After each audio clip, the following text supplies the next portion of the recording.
Bonjour, je suis Chloé Turgis, praticienne en hypnose, en sophrologie et en EFT. Et dans cette vidéo, je vous propose de découvrir une technique anti-stress express qui s'appelle l'étreinte du papillon. Ça vient de l'anglais Butterfly Hug. Pour les personnes qui connaissent l'EFT, y compris ma vidéo de pratique guidée de l'EFT, vous verrez que c'est un peu une version express, une alternative express à la technique de base de l'EFT, quelque part. L'étreinte du papillon elle-même, en fait, c'est inspiré de la méthode de l'EMDR. C'est une méthode de gestion des traumas petits et grands. EMDR qui vient de l'anglais et dont on pourrait traduire les initiales en français par quelque chose comme désensibilisation et retraitement par les mouvements oculaires. C'est une méthode dont moi je pratique un dérivé qui s'appelle le rythmo. Et il en existe plusieurs, des dérivés de l'EMDR. C'est des outils donc, qui sont, si je puis dire, quelque part de la même famille que l'EFT, même si c'est pas exactement pareil. Vous verrez, il y a quand même des points communs pour les personnes qui connaissent. En tous les cas, l'EMDR et ses dérivés sont basés de manière très globale, très synthétique. C'est basé sur une stimulation bilatérale, c'est-à-dire droite-gauche de notre cerveau, pour travailler avec les deux hémisphères de notre cerveau, pour désensibiliser des émotions, nettoyer au niveau émotionnel des souvenirs ou des situations qu'on vit dans le présent. Et à l'origine, l'EMDR, c'est un travail par le biais de mouvements oculaires droite-gauche. Maintenant, ça inclut aussi des techniques de stimulation auditive droite-gauche également, ainsi que des stimulations bilatérales droite-gauche, par le sens du toucher, le kinesthésique. Et l'étreinte du papillon, le Butterfly Hug, c'est basé justement par la sensation de toucher, par le tapping, d'où le rapport pour les personnes qui connaissent avec l'EFT, même si on ne stimule pas du tout des points d'acupuncture. Comme sur ma vidéo d'EFT, je précise avant de passer à la présentation et à la pratique guidée de l'étreinte du papillon que si le problème que vous souhaitez travailler avec cette technique est un trauma lourd et important dans votre vie, je vous invite très vivement à le travailler tout d'abord avec un thérapeute, en fait, quel qu'il soit, que ce soit en tout cas une personne qui vous inspire confiance, un psychologue, un thérapeute EMDR, un thérapeute EFT, peu importe, mais vraiment travailler d'abord ce trauma avec une personne de confiance et n'utilisez simplement que cette vidéo en support, en soutien, en parallèle de votre accompagnement thérapeutique. Voilà. Au-delà de cet aparté, je précise aussi que l'étreinte du papillon peut être pratiquée par tous, à tout âge, y compris par les enfants. Vous allez voir, c'est ultra simple. Voilà. Grosso modo, de manière très globale, l'étreinte du papillon peut se pratiquer en 2 temps, sachant que la première étape, elle est optionnelle. C'est une première étape qui va s'apparenter aux techniques de type EFT. Mais si vous ne le souhaitez pas ou si vous n'avez pas le temps de la pratiquer, passez directement à la phase 2. Donc je vous présente tout d'abord la phase 1, si vous avez le temps et si vous le souhaitez le faire. Je vais prendre une situation fictive pour vous montrer comment on peut la pratiquer. Première étape, c'est d'abord de focaliser sur ce qui vous pose problème, sur votre manière à vous de vivre le problème à l'instant T. Qu'il s'agisse d'un stress, d'une montée de tristesse, de peur, de colère ou autre, vous focalisez à l'instant T sur votre problème. Donc phase 1, optionnelle si vous le souhaitez. Je prends un exemple, je sais pas, mettons je suis au restaurant avec des amis et pour une raison X ou Y, à l'intérieur de moi, le problème que je ressens, c'est que ça active quelque chose émotionnellement en moi, quelque chose que vient de me dire un interlocuteur à la table au restaurant, et ça active chez moi un sentiment de rejet. Ok. Je peux prendre quelques instants, je m'isole quelques instants de la salle du restaurant et je focalise sur toutes les manifestations physiques, émotionnelles et mentales pour moi de ma manière de vivre ce problème, ce sentiment de rejet, autour de 5 éléments comme en EFT. Donc c'est quoi l'émotion la pire associée à mon problème, à ce sentiment de rejet? Si je me concentre sur moi-même, les yeux ouverts ou fermés, selon le contexte, ce qui est le plus simple pour moi, peut-être que je me rends compte que l'émotion la pire, c'est que ça active de la tristesse tout au fond de moi. Donc ça demande vraiment une écoute de soi de faire ça. Ok ? C'est quoi l'image la pire que j'associe à cette tristesse? quand je me sens rejetée comme ça dans cette situation, j'ai l'image de cet ami en face de moi dans le restaurant. Voilà, ok, c'est l'image, c'est subjectif, hein, on accueille juste le phénomène qui se présente à nous, ok, c'est cette image. C'est quoi, troisième élément, c'est quoi la sensation, la pire sensation physique, ressentie le pire pour soi à l'instant T, l'instant présent du problème, associé à cette tristesse, hein, ce sentiment de rejet, et à cette image de notre ami, avec ce qu'il nous dit, ce qu'il fait, peu importe. Eh bien, cette sensation, ça peut être, j'en sais rien, une sensation de resserrement, de serrement dans la gorge. Ce n'est qu'un exemple, hein. Ça pourrait être autre chose. Ok ? Quatrième élément, c'est quoi la pensée la pire, pensée sur soi-même ou sur la situation qu'on vit à l'instant T, associée à cette problématique. Ça peut être très simplement, je me sens rejeté, ou je me sens seul, ou je me sens pas compris. Voilà. Je veux dire, je me sens rejeté. Et vous, vous adaptez à votre situation.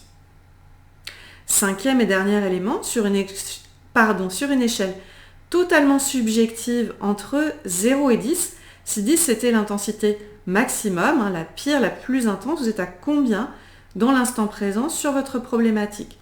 Moi, je pourrais dire, par exemple, je suis à 5-6 d'intensité sur ce problème de tristesse, de serrement dans ma gorge, en lien avec cet ami et ce qu'il vient de me dire au restaurant. Ok, donc ça c'est l'étape 1. On focalise sur toutes les manifestations physiques, émotionnelles et mentales liées à notre problématique à l'instant T. La manière dont nous, on la vit de manière complètement subjective. Sur quel bouton ça appuie à l'intérieur de nous, en fait. Okay ? Et donc, deuxième étape, ça, c'est l'étape non optionnelle. L'étape à faire, c'est celle du mouvement de l'étreinte du papillon. C'est un tapotement, en fait, qu'on peut faire selon les praticiens, on voit 2 méthodes de tapotement en mode papillon. Je vais vous montrer les deux. Vous pouvez faire l'une, l'autre ou les deux comme vous voulez, tout en restant focalisé sur, si vous avez fait l'étape 1, sur la manière de vivre votre problème à l'intérieur de vous. Donc, la manière numéro 1, c'est ce que j'appelle moi faire le petit papillon. Pour cela, vous prenez vos paumes de main, vous les mettez devant votre thorax, vous croisez vos pouces, comme ceci. Vous formez comme ça un papillon, voilà, je bouge comme les ailes d'un papillon. C'est pour ça que je dis que c'est sympa aussi avec les enfants, ça peut tout de suite leur parler. Voilà, vous faites la méthode de libération avec le petit papillon. Et puis vous placez vos pouces au niveau de votre sternum, en haut de votre sternum, donc l'os qui est au milieu de la poitrine, de sorte à ce que vos majeurs touchent à peu près votre clavicule. Hein, l'os qui est là de part et d'autre, droite et gauche. Et c'est très simple, l'étreinte du papillon, vous savez, le EMDR et ses dérivés, c'est une stimulation bilatérale droite-gauche. Donc l'étreinte du papillon, c'est ultra simple. Vous focalisez sur votre problème. Donc là, moi, je disais un sentiment de rejet, de tristesse que je vivais dans ma gorge. C'est un exemple, donc. Et tout en restant focalisé sur mon problème, les yeux ouverts ou fermés. En position assise ou debout. Je vais tapoter alternativement à droite et à gauche, voilà, à peu près 7 vitesses. Ça peut être un peu plus lent ou un peu plus rapide, comme vous le souhaitez. À droite et à gauche avec mon majeur. Voilà, pendant peut-être 30 secondes. Tout le temps nécessaire pour vous apaiser. Donc je vous invite à faire pareil. Vous tapotez alternativement à droite et à gauche sur votre clavicule avec vos majeurs, le bout de vos majeurs. Et vous observez ce que ça change à l'intérieur de vous. Dans vos ressentis physiques, la manière dont ça calme vos pensées, donc quelque chose peut-être se libère à l'intérieur de vous, au rythme où ça se fait pour vous à l'instant T. Pour certaines personnes, c'est rapide. Pour d'autres, c'est plus léger, c'est plus subtil. Juste vous accueillez comment ça se passe pour vous ici et maintenant. Et juste vous faites une pause, les yeux fermés si vous le pouvez. Le temps de ressentir ce que ça change pour vous là à l'instant T. Donc là, c'était la méthode petit papillon. Vous pouvez réouvrir les yeux s'ils étaient fermés. Méthode alternative, donc vous pouvez faire l'une, l'autre ou les deux, ça marche tout aussi bien. Si vous croisez non pas les pouces pour former un petit papillon, mais vous croisez carrément vos bras, de sorte à former un grand papillon. Et là, vous posez vos mains sur vos bras droit et gauche. Et pareil, donc vous faites l'un, l'autre ou les deux, hein, comme tapping, comme tapotement. Vous tapotez alternativement à droite et à gauche, en focalisant sur votre manière de vivre le problème. Hein, s'il reste quelque chose de votre problème, vous pouvez tester l'un, l'autre ou les deux. Praticable à tout âge, encore une fois, les yeux ouverts ou fermés, en position assis ou debout. Et vous ressentez simplement ce qui se passe là pour vous, ici et maintenant. Il n'y a rien d'autre à faire. Et puis petite pause, les yeux fermés, vous descendez vos bras. Et si vous aviez une intensité émotionnelle sur une échelle subjective entre 0 et 10, là où moi par exemple tout à l'heure j'étais à 5-6, je peux me demander, je suis à combien là maintenant entre 0 et 10 ? Et je peux me dire par exemple, là je suis plus qu'à entre 1 et 2 d'intensité émotionnelle. C'est très léger maintenant les sensations dans ma gorge. Je me sens apaisée, je me sens plus calme, peut-être plus ancrée dans mes pieds, dans mon corps. Et je me dis, c'est pas grave en fait. En fait non, je me dis peut-être que j'ai une pensée plus positive qui me vient. C'est qu'un exemple, hein, vous pouvez avoir d'autres types de pensées. Mais peut-être que moi je me dis tout au fond maintenant, non, j'ai le droit d'être aimée comme je suis. Quelle que soit mon opinion, ma manière d'être. Ok. Et vous pouvez rouvrir les yeux. Hein, et encore une fois, s'il reste quelque chose à dénouer, à libérer pour vous au niveau émotionnel, un stress, une peur, une colère, une tristesse, peu importe, ou une pensée négative, hein, vous pouvez juste cibler sur une pensée, vous refaites soit le petit papillon en tapping comme ça, soit le grand papillon, l'un, l'autre ou les deux, et vous verrez, ça libère, ça apaise. À refaire autant de fois que nécessaire dans votre quotidien pour vous libérer. Et bien sûr, si besoin aussi en complément, faites-vous accompagner en individuel ou en atelier collectif de groupe, hein, pourquoi pas, pour que ce soit encore mieux pour vous si besoin. Voilà, j'espère que cette vidéo vous aura été utile. Hein, si besoin d'aller plus loin, donc vous pouvez consulter un thérapeute par chez vous. Ou moi, sachez bien sûr que je consulte en individuel, en cabinet ou en visio, bien sûr maintenant. J'anime aussi des ateliers collectifs autour de thématiques bien-être. Et qu'est-ce que je fais d'autre ?